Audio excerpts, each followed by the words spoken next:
मी सुप्रिया नवीन एका ब्लॉगमध्ये आपलं मनापासून स्वागत करते। तुम्हाला आजचा दिवस सुखाचा, आनंदी आणि आरोग्यदायी जाओ। तुम्ही जी काही स्वप्न पाहिली असतील ती सगळी स्वप्न तुमची पूर्ण होत। त्याचबरोबर शुभ सकाळ सर्वांना। सकाळची वेळ आहे आणि सकाळी बघा आता तरी वाजले असावेत 8 सव्वा 8च्या आसपासचं हे टायमिंग आहे। आज आहे रविवार, त्यामुळे मुद्दामच जरा उशिरा उठलेले आहे। कारण काय होतं ना, हल्ली माझी झोपच पूर्ण होत नाही आणि काम हे काम ते काम ना दिवसभर काही ना काहीतरी चाललेलंच असतं आणि आवरजून असा आराम करण्यासाठीचा वेळ मिळत नाही। तर मी आज जरा मुद्दामच उशिरा उठलेली आहे। आज सगळ्या कामांना सडा रांगोळी वगैरे हे सगळ्या ज्या गोष्टी आहेत त्यांना आम्ही आजच्या दिवस ना सुट्टी दिलेली आहे। आणि तसंही रविवार म्हटलं ना की रोजच्याच टायमिंगवर उठावं लागतं, लवकर उठावं लागतं 5 वाजता। मला असं वाटतं की जे रूटीन आहे ना तर ते चेंज करायला नको। 5 वाजता उठलं की सगळी कामं कशी अगदी व्यवस्थित होतात। पण आज मी मुद्दामच जरा स्वतःसाठीचा वेळ घेतलेला आहे, कारण काल होता जागतिक महिला दिन। तर त्या दिवशी सुद्धा काही ना काहीतरी माझं काम चालूच होतं। तर म्हटलं चला आज थोडासा ना आवरजून स्वतःला वेळ द्यावा, म्हणून आज जरा उठायला उशीर झालेला आहे। मला असं वाटतं 7:30च्या आसपास मी उठलेले होते आणि आज ना आता पहिल्यांदा बघा मी फेस वॉश करायला घेतलेलं आहे। तर मी आत्ता जे फेस वॉश वापरते आहे तर ते गुड वाईब्सचं विटॅमिन सीचं फेस वॉश आहे। तर काय होतं ना, अधूनमधून मला कमेंट येतात की ताई तुम्ही कुठलं सनस्क्रीन वापरता किंवा कुठला फेस वॉश वापरता, आमच्याबरोबर शेअर करत जा, सांगत जा आम्हाला। तर तसं बघायला गेलं ना मी भरपूर फेस वॉश ताईंनो वापरलेले आहेत। काय होतं ना, ऋतूनुसार माझी जी स्किन आहे ना ती बदलत असते। म्हणजे कधी ड्राय होते, कधी ऑइली होते, असं पण होतं। कधी कॉम्बिनेशन असतं मध्ये, म्हणजे कसं कॉम्बिनेशन स्किन होते, मध्येच बघा असं ड्रायनेस जाणवतो आणि आजूबाजूला ऑइल जाणवतं। तर असं असतं ते आपल्या स्किननुसार आपण ना सगळं जे काही आहे म्हणजे स्किन केअर रुटीन तर ते आपण चेंज करायचं असतं। तर बघा आता सध्या उन्हाळा चालू झालेला आहे। थंडीत जे माझं स्किन केअर रुटीन होतं ते सुद्धा मी तुमच्याबरोबर शेअर केलं होतं। तर थंडीत ना कंपल्सरी, जसं उन्हाळ्यामध्ये कंपल्शन असतं आपल्याला की आपण सनस्क्रीन वापरलंच पाहिजे, त्याच पद्धतीनं ना हिवाळ्यामध्ये ना मी अगदी आवर्जून सकाळ संध्याकाळ मॉइश्चरायझर अप्लाय करत होते। त्यामुळं तुम्हाला कुठेही माझी स्किन जी आहे ती अजिबात ड्राय झालेली जाणवत नसणार किंवा झालीच नव्हती ड्राय स्किन अजिबातच।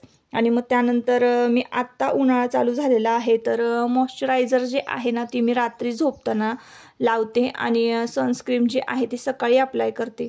दोन्ही एकदम अप्लाय केले की नाही मॉइश्चरायझर आणि सनस्क्रीन तर मग स्किन दिवसभर अशी चिकट होते। आणि सध्या कसं आहे, आपण गॅसजवळच उभं असतो, नुसतं फक्त असं हे नाही की बाबा सूर्यप्रकाश आपल्या चेहऱ्यावर पडला तर आपलं म्हणजे आपल्याला प्रॉब्लेम होणार आहे, वांग वगैरे येणार आहे, असं नाही। आपण गॅसजवळ ज्या काही कोणी महिला गॅसजवळ काम करत आहेत स्वयंपाकाचं काम, तर आता सगळ्यांनाच असतं, स्वयंपाकापासून कोणाला सुट्टी नसते। तर त्या सगळ्या महिलांसाठी मला सांगणं आहे की माझं की आवर्जून सनस्क्रीन ही लावलीच पाहिजे। मग तुम्ही कुठलीही लावा। SPF जे सन प्रोटेक्शन फॅक्टर जरा जास्त असलं पाहिजे त्याच्यामध्ये SPF। तर त्या म्हणजे आपले स्किन वांग वगैरे जे येतात आपल्याला आणि जात नाही, आपण कितीही डॉक्टरांची ट्रीटमेंट घेतली किंवा काहीही केलं तरी वांग हा असा आहे म्हणजे डाग आहे की लवकर तो जातच नाही। आणि सतत मग आरशात बघून आहे ना आपल्याला पश्चाताप झाल्यासारखं वाटतं, आपण आधी काळजी का नाही घेतली। तर ह्या सगळ्या गोष्टींची आधीच काळजी घ्यायची म्हणजे पश्चाताप होत नाही। म्हणूनच बघा मी सनस्क्रीन जी आहे राहुल फाटेंची गौरांगी सनस्क्रीन वापरते आणि मॉइश्चरायझर जे आहे आता मॉइश्चरायझर पण मी तुम्हाला मागच्या वेळेस सांगितलेलं आहे की मी एलिनाचं बॉडी लोशन जे आहे नॅचरल बॉडी लोशन मॉइश्चरायझर वापरते। ते काही मला इथं सुद्धा मिळत नाही, ते पुण्याला मिळतं। आणि असो, त्यानंतर मग परत बघा मी हे मॉइश्चरायझर सांगितलं, सनस्क्रीन सांगितलेलं आहे। तर फेस वॉश पण मी बरेच ट्राय करते, त्यातले सुद्धा मी तुम्हाला सांगितलेलं आहे की मामाचं विटॅमिन सीचं फेस वॉश मी वापरलेलं आहे, गार्नियरचं वापरलेलं आहे, हिमालयाचं वापरलेलं आहे, की बरेच वापरलेले आहेत ताईंनो। त्यातल्या त्यात हे जे आहे गुड वाईब्सचं जरा कॉस्टली, म्हणजे जरा थोडं महाग आहे पण चांगलं आहे। त्यामध्ये एक रबर दिलेला आहे, त्या रबरने आपले जे ओपन पोर्सेस जे आहेत ते व्यवस्थित क्लीन होतात आणि मला त्याचा चांगला फरक जाणवायला लागलेला आहे। असो, आता इकडे मी तुमच्याबरोबर बोलता बोलता बघा चिकन शिजायला घातलेलं आहे आणि रेसिपी मात्र तुम्ही फक्त बघितली असणार आहे, मी तोंडी सांगितली नाही, तर पटकन सांगते सुद्धा तुम्हाला। तर इथं मी ना आता वाटण तयार करायला घेते आणि आज आपल्याला मस्तपैकी रस्सा बिर्याणी करायची। तर 1 इंच आल्याचा तुकडा, 10 ते 12 लसणाच्या पाकळ्या, 3-4 मिरच्या, कोथिंबीर आणि थोडंसं खोबरं, अगदी मुठभर खोबरं, याचं वाटण आपण तयार करून घेतलेलं आहे. कढईमध्ये तेल घातलेलं आहे, तूप घातलेलं आहे आणि हे आपल्याला ना आता फोडणी घालायची आहे बिर्याणी.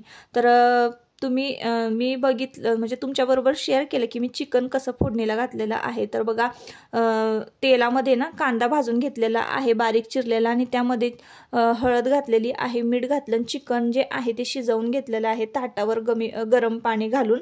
आणि त्यानंतर आता बघा इकडे आपल्याला आपण जे वाटण करून घेतलं होतं हिरवी मिरची, कोथिंबीर, लसूण, आलं, खोबरं, तर याचं सगळ्याचं वाटण हे जे आहे आपल्याला तेला तुपामध्ये भाजून घ्यायचं आहे. आता तेल आणि तूप थोडं मिक्स घातलेलं आहे ते यासाठी की फक्त तुपात जर केली ना तर कोणाला म्हणजे खात नाही कोणी आमच्याकडं नुसती तुपातली बिर्याणी, वास येतो तुपाचा, त्यामुळं तर मग तेल तूप म्हणून मी मिक्स करून घातलेला आहे. भाजलेला जो कांदा आहे आपण वाटण्यासाठी भाजून घेतो कांदा, तर तसाच कांदा मी ना काळ्या तव्यावर म्हणजे लोखंडाच्या तव्यावर भाजून घेतलेला होता. 3 ते 4 कांदे ना उभे कट करून भाजून घेतलेले आहे. तर मसाला भाजल्यानंतर म्हणजे वाटण भाजल्यानंतर मी कांदा घातलेला आहे. त्यानंतर मी घातलेला आहे टोमॅटो घातल्यानंतर टोमॅटो भाजला जावं चांगला त्यासाठी बघा मी खडा मीठ इथे घातलेलं आहे. आणि खडा मीठ घातल्यानंतर आपल्याला हे सगळं जे मिश्रण आहे ते अगदी व्यवस्थित भाजून घ्यायचं आहे. तर आज दुपारचा बेत आहे रस्सा बिर्याणी. आणि रविवार असला ना की असं नॉनव्हेजचं असतं बघा, करावंच लागतं कितीही नाही म्हटलं तरी. तर एव्हरेस्टचा इथं मी बिर्याणी मसाला घालत आहे आणि ह्या मिश्रणामध्ये ना एव्हरेस्टचा जेवढा होता तेवढा मी बिर्याणी मसाला जो आहे तो घालून घेतलेला आहे. तर साधारण तुम्ही आता किती तांदूळ घेताय, मी तर अर्धा किलोच्या पुढची बिर्याणी करते त्यामुळं मी 1 चमचा इथे एव्हरेस्टचा बिर्याणी मसाला जो आहे तो घातलेला आहे. आणि माझं हे घरगुती लाल तिखट जे आहे तर ते मी घातलेलं आहे 1.5 चमचा. आणि त्यानंतर आपण हिरवी मिरची सुद्धा वाटणामध्ये घातली होती त्यामुळं जास्त काही आपल्याला लाल तिखट इथं वापरायचं नाही आहे. कारण हिरवी मिरची, लाल तिखट आणि गरम मसाला याचं परफेक्ट प्रमाण आणि कॉम्बिनेशन आपल्याला जमलं पाहिजे तरच बिर्याणी छान होणार आहे. आणि त्यानंतर मग हे मसाले वगैरे भाजून घेतल्यानंतर मी इथं घातलेलं 1 छोटी वाटी दही घातलेलं आहे. आणि हे दहीसुद्धा आपल्याला या मिश्रणामध्ये छान भाजून घ्यायचं आहे. आणि त्यानंतर मी इथे घालणार आहे बघा शिजवून घेतलेलं चिकन. तर तुम्ही बघत असाल छान आळणी पाणीसुद्धा तयार झालेलं आहे आपलं. तर याच आळणी पाण्यामध्ये आपल्याला बिर्याणी भात जो आहे तो शिजवायचा आहे. तर मी इथे दम बिर्याणी न करता बघा अशी मिक्स बिर्याणी केलेली आहे. बिर्याणी कधीही करताना तुमच्याकडे जर तुम्ही कुकरमध्ये करत असाल तर काही हरकत नाही, कुकरमध्ये केली तर किंवा पातेल्यामध्ये केली तर. पण जर तुमच्याकडे अशी पद्धतीची मोठी कढई असेल तर कढईमध्ये तुम्ही आवर्जून बिर्याणी किंवा मसाले भात किंवा भाताचा कुठलाही पदार्थ तुम्ही जर कढईमध्ये केला ना तर 1 नंबर छान सुटसुटीत भात होतो. तर म्हणून मी मोठी कढई इथं घेतलेली आहे. आणि या कढईमध्ये मस्तपैकी आता आपण ही बिर्याणी जी आहे ती परतवून घेणार आहोत. पीस आधी मी छान मसाल्यामध्ये सगळे परतवून घेतले आणि मग त्यानंतर घातलेला आहे तांदूळ. तर बासमती तांदूळ अर्धा तास आधी मी इथं भिजत घातलेला होता, स्वच्छ धुवून घेतला आणि जे चिकनचे पीस होते त्यामध्ये छान परतवून घेतला. आणि आता आपण घातलेलं आहे अळणी पाणी. तर खरं तर ह्या अळणी पाण्यामध्येच भात शिजवल्याने ना बिर्याणीला एकदम मस्त टेस्ट येते. तर अगदी अशी झटपट मी बिर्याणीची जी रेसिपी आहे ती तुमच्याबरोबर शेअर केलेली आहे. तर बघा बिर्याणी आपली शिजलेली आहे. अळणी पाण्यामध्ये बिर्याणी शिजली ना 1 नंबरच छान घमघमाट सगळा घरभर असा वास पसरतो. आणि बिर्याणी मसाला जो आहे ना तो फक्त तुम्ही तुमच्या प्रमाणामध्ये ठरवा किती घालायचा किती नाही. कारण आमच्याकडे तुमच्या दादांना तो गरम मसाला जो आहे ना तो जरा कमी प्रमाणामध्ये लागतो, म्हणजे वापरावा लागतो. असं जास्त गरम मसाला असलेले पदार्थ त्यांना नाही आवडत. एकदम असं तिखट पण नाही लागलं पाहिजे आणि टेस्ट तर आली पाहिजे असं असतं त्यांचं. तर प्रत्येकाच्या म्हणजे घरामध्ये जसे सदस्य आहेत तसं तसं आपल्याला वागावं लागतं. तिकडं बघा माझ्या बाळाला युट्यूबचं स्पेलिंग येतं.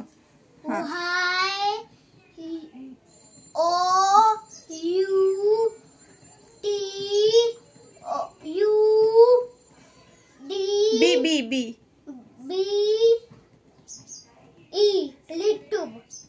युट्यूब म्हणजे शोन आहे ग तू. आणि तुझा हेअरकट दाखव, आज संडे आहे ना. हा हे बघा म्हणायचं, हे बघ नाही. हा हे बघा किती छान तुळतुळीत. रोनाल्डो कट आहे का. आणि दादानी कुठला केलाय. विराट कोहली केलाय वय बाई. खूप आवडलाय बाबा आणि सगळ्यांनाच आवडलाय. काय सांगशील ड्रेस बद्दल? सुरू झालं मी तर सांगू नको सिक्रेट आपलं. मग काय करणार पुढच्या ब्लॉग मध्ये? स्कूलचे कपडे बघा छान मस्तपैकी वाळलेले आहेत आणि हा आहे आमच्या पैलवानाचा लांब सडक लंगोट बघा कसा वाळत घातलाय. हा तुझा लंगोट आहे ना? पैलवानाचा लंगोट नवीन शिवाय दिला आता. दाखव कसं लंगोट बांधायचं सगळ्यांना. खरंच की तुझी बॉडी दाखव चल. तू किती वजन कमी केला? 11 किलो वजन. 11 किलो. किती दिवसात? किती आहे? 6 महिने. 6 महिने लागले. 6वा महिना आज. 6 महिने झाले पूर्ण. काल 8 6 महिन्यात 11 किलो वजन कमी केलं म्हणजे एका महिन्यात किती झालं तुझं? किलो एका महिन्यात. 1.5 किलो. हा नीट नीट नीट उभा राहा. ताट उभा राहा. लगेच पुशअप जिथं उभं राहायचं तिथं पुशअप मारायला लागू नको. काय करू? काय तुझी बॉडी दाखव. मला बॉडीच नाही. बॉडी नाही? अरे कसला पहिलवान मग असला तू? पहिलवानाला बॉडी असते का? मग काय असतं? ढेर असतं का? बॉडी नसती. मग काय असतो? नुसतं पोट असतं का? पोट हे पोट सुटलेलं पोट. मुडी जाणार आता. थांबा नुसतं कुठं सुटले? कुठं सुटले? आणि तुझी हाईट आता माझ्यापेक्षा उंच झालायस तू तर काय म्हणणं आहे तुझं? तू कोण उंच आहे? कोण उंच आहे बघा. मग मी आमच्या मुली हिल्स घालतात. हिल्स घालतात. आता बघ आता बघ आता तू छोटा दिसायला लागला. इकडं चल रेसिपी दाखवू दे. तर दोन्ही मुलांना संडे आहे ना आज तर त्यांची गंमत अशी चालू असते. अशू तुझ्या हेअरकट नाही दाखवला. कुठला कट आहे? काय पैलवान कटे? पैलवान कट आहे. मग हे कशाला पाहिजे पैलवानांना? हे शाळेत नको. कशाला पाहिजे? विसला मीच काय तुझं हेच बघणार आहेत का? अभ्यास बघणार आहेत? म्हणजे टक्कल केले अभ्यास बघणार आहेत का हेच बघणार आहेत? बघा असं मेकुडा येतोय पैलवान. बघा पैलवानाच्या नाकात कसं मेकुड आहे. कट दाखव कसं आहे. नको असं देवा असं त्याला मी 1-2 वाजता झोपायला घेऊन जाते. 1-2 नाही मला बिर्याणी झालेली आपली. मला मॅच बघायची बाळा. असं चिडायचं असतं का? लहान भावा मोठ्या भावाला समजून घ्यायचं असतं की नाही? तू मोबाईल सकाळपासून बघतोय मोबाईल. दे ना रे बाबा. यांची भांडणं यांची न सुटणारी आहेत त्यामुळे रविवार माझा असा असतो. चला मंडळी यांची भांडणं म्हणजे न सुटणारी आहेत आणि दिवसभर गप्पा तर रविवारच्या चालूच असतात. इकडे बघा 7-8 लसणाच्या पाकळ्या घेतलेल्या आहे. 1 इंच आल्याचा तुकडा म्हणजे त्याच्यापेक्षा थोडासा कमी आहे. खोबरं घेतलेलं आहे मुठभर भाजून. मीडियम साईजचा कांदा जो आहे 2 कांदे उभे कट करून ह्याच तव्यामध्ये भाजून घेतलेले आहेत आणि कोथिंबीर घेतलेली आहे. त्याचं वाटण तयार करून घेतलेलं आहे आणि हे वाटण आता आपल्याला तेलामध्ये भाजून घ्यायचं आहे. तर हा लोखंडी तवा आहे ना त्यामध्येच मी कांदा भाजून घेतलेला होता मगाशी बिर्याणीला आणि मग तसाच तो तवा होता तर त्यातच तेल घालून हा मसाला जो आहे रश्श्याचा तर तो आपल्याला भाजून घ्यायचा आहे म्हणजे हे वाटण. आणि मग त्यानंतर आपल्याला त्यामध्ये घालायचं आहे लाल तिखट. आता हे वाटण भाजल्यानंतर लाल तिखट घालायचं आणि मग त्यानंतर आपल्याला घालायचं आहे त्यामध्ये थोडंसं मीठ आणि एव्हरेस्टचा चिकन मसाला. तर अशा पद्धतीने एकदम साध्या सिंपल रेसिपी असतात. मी कधीही कुठल्याही पदार्थांमध्ये किंवा आमट्या भाजीमध्ये धना-जिरू पावडर आणि बाकीच्या सगळ्या गोष्टी घालत बसत नाही. ताईंनो मी जे काही तिखट वापरते लाल तिखट तर ते मी उन्हाळ्यामध्ये एकतर मिरची पावडर जी आहे ती कुठून आणते ना तेव्हाच मी त्यामध्ये हळद हिंग सगळे खडे मसाले वगैरे जे आहेत ते ॲड केलेले असतात. त्याच्यासुद्धा व्हिडिओ लाल तिखट कसं करून आणायचं त्याचासुद्धा व्हिडिओ आपल्या चॅनलवर अपलोड आहे. त्यामुळं मला इतर काही गोष्टी लाल तिखट किंवा भाज्या घालताना घालावे लागत नाही. धना-जिरू पावडर वगैरे हिंग हळद हे सगळं आपल्या लाल तिखट जे आहे मिसळलेलं मी जे वापरते घरगुती लाल तिखट त्यामध्ये हे सगळे पदार्थ असतात आधीपासूनच. त्यामुळं मला कुठलीही भाज्या किंवा कालवणं करताना धना-जिरू पावडर आणि किचन किंग मसाला आणि गरम मसाला ह्या मसाल्यांची अजिबात गरज नाही. फक्त मी लाल तिखट जे आहे आपलं ते घरगुती लाल तिखट तेच वापरत असते. आणि तरीसुद्धा ना कालवणं खरंच खूप टेस्टी होतात. तर त्याचं हेच कारण आहे. आपण वर्षभराचा जो काही मिरची मसाला करून घेतो घेतो ना त्यामध्ये सगळे पदार्थ किंवा सगळे इन्ग्रेडियंट्स, खडा मसाला वगैरे सगळं अगदी व्यवस्थित प्रमाणात असेल. हिंगाचा जो गोळा आहे तो सुद्धा तळून लाल तिखटामध्ये घातला जातो आणि मग ते लाल तिखट करून आणल्यानंतर मग आपण चटणी जेव्हा मिसळतो, कांदा खोबरं घालून लसूण घालून चटणी मिसळून 2-3 महिन्यासाठी मी जे आहे लाल तिखट मिसळलेलं, लाल तिखट म्हणतात आमच्याकडे, ते तयार करून ठेवते आणि तेच प्रत्येक भाज्यांना कालवणाला घालत असते. तर अशा पद्धतीनं रस्सा फोडणीला घातला आणि उकळवून घेतला. आता गरम गरम जे बिर्याणी तयार झालेली आहे आपली एकदम छान मऊसूत अशी शिजलेली आहे.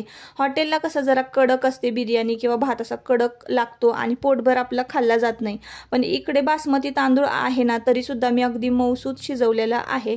आणि आता इथं मी आता आयुषला वाढते रस्सा बिर्याणी.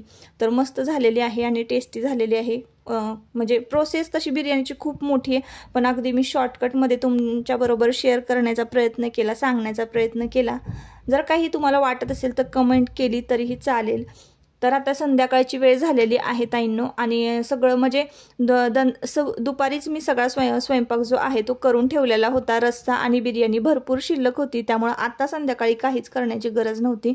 दादा म्हणाले काही नाही, मी सुद्धा रस्साच बिर्याणी खाणार आहे आणि रस्सा बिर्याणी सगळ्यांसाठी भरपूर शिल्लक होती. थोडी जी खाल्ली दुपारी, उन्हाळ्यामुळे जेवण जात नाही, तर आत्ता ना ते घरी आलेले आहेत आणि दिवसभर ना काय होतं धावपळ आणि इकडं माल घालायचा तिकडं माल घालायचा. तर उन्हाळ्यामध्ये ना भर उन्हात काम करणं म्हणजे खरंच खूप जेंट्स लोकांसाठी तर खूप अवघड आहे. आपण घरामध्ये असतो पण बाहेर जो माणूस काम करतो ना त्याचं त्यालाच माहिती असतं. तर दुपारपासून संध्याकाळपर्यंत मी ना तुमच्या दादांची वाटच बघत होते की कधी येत आहेत, कारण खूप दमलेले होते आणि मी म्हणत होते की मला नाही जायचं आहे मार्केटमध्ये किंवा आता आयुषचा बड्डे होता आज, आयुषच्या मित्राचा तर तिकडं जायचं होतं. तर तिकडंच आता बघा आम्ही तयार झालेलो आहोत आणि तिकडं आम्हाला जायचं आहे. तिथून येताना मग गणपती घाटावर जायचं आहे, थोडंसं तिथं बसायचं, कारण तुम्हाला माहिती आहे गणपती घाटावर कृष्णा नदी आमच्या वाईतूनच म्हणजे वाईत आहे. तर नदीकाठी बसलं ना जरा छान बरं वाटतं. तर अशा पद्धतीनं बघा छान अशी मी तयार झालेली आहे, जरा फ्रेश झालेली आहे आणि सगळं इकडच्या आरशावर तिकडच्या आरशावर ना देवाने सगळीकडे डाग पाडून ठेवले होते, त्यामुळे तुम्हाला व्यवस्थित दिसलं नसेल. एखाद्या दिवशी आता येईल आरशे वगैरे सगळे स्वच्छ करायला घेणार आहे. आज रविवार असून सुद्धा रविवारचा दिवस पुरला नाही.